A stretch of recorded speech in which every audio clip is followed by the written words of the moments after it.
Yo, what a game that was. Liverpool have just beaten Real Madrid by 2 goals to 0 at Anfield, and in this video we're going to speak about the game, how Arne Slot got his tactics spot on, some of the impressive individual performances that we witnessed tonight, and which Liverpool player is quickly becoming a liability. We normally associate Arne Slot's sides with playing through the middle, but Liverpool built most of their attacks down the sides tonight. It's certainly not the first time they've adopted this approach this season, but against the narrow press of Real Madrid, and considering that they were probably going to look to play on the counter-attack, it did make sense.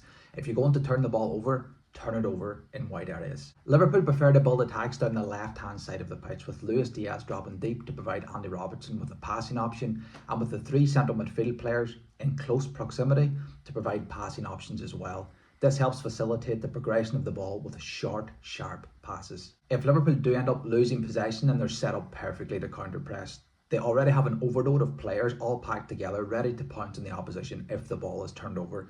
This is one of the main reasons why it's so difficult to create clear goal-scoring chances against Arne Slot's side this season. The reason that Liverpool prefer to build attacks down the left-hand side is to drive the opposition across to that side of the pitch, meaning that Mohamed Salah is usually 1v1 with the opposition's fullback on the other side of the pitch.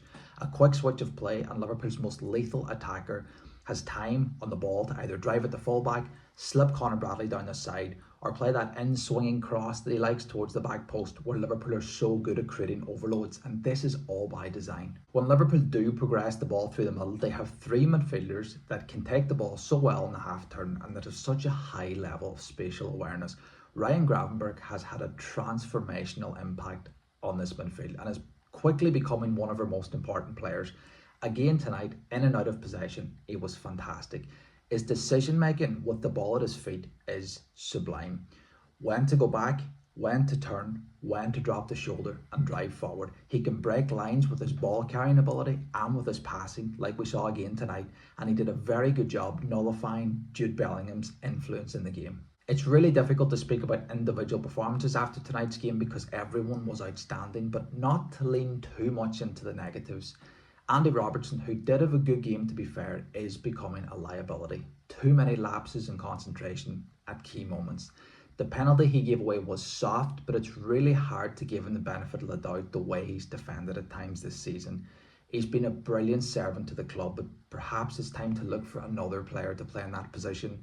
Ideally a left-footed central defender that's comfortable in the ball, because I think I speak for a lot of us when I say that I don't think Kostas Tsimikas is the answer in that position either. I do have to speak about Conor Bradley though, who's playing tonight because Trent Alexander-Arnold wasn't fully fit and he was up against one of the best players in world football, albeit an underperforming one, and he was absolutely brilliant.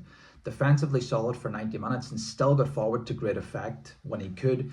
I thought he was disappointing against Southampton on Sunday, but that was some response to his weekend's performance.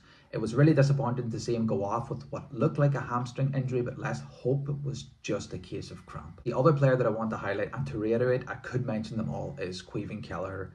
I can't believe I'm asking this question, but does Alisson get back in this team when he's fully fit? Look, I think Alisson is one of the best, if not the best goalkeeper in the world, but can you drop Kelleher at the moment? He's been faultless and he's earned that number one spot, at least for now, in my opinion. We go into a huge game on Sunday against Manchester City and you could not wish for a better time to play against them. This was the perfect warm-up for that game, which is a more important game than the one we played tonight, as special of a fixture as it was.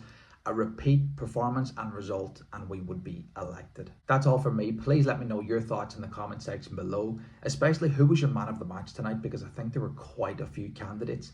And lastly, please give the video a like and hit subscribe for more football related content just like this one, and thank you so much for watching.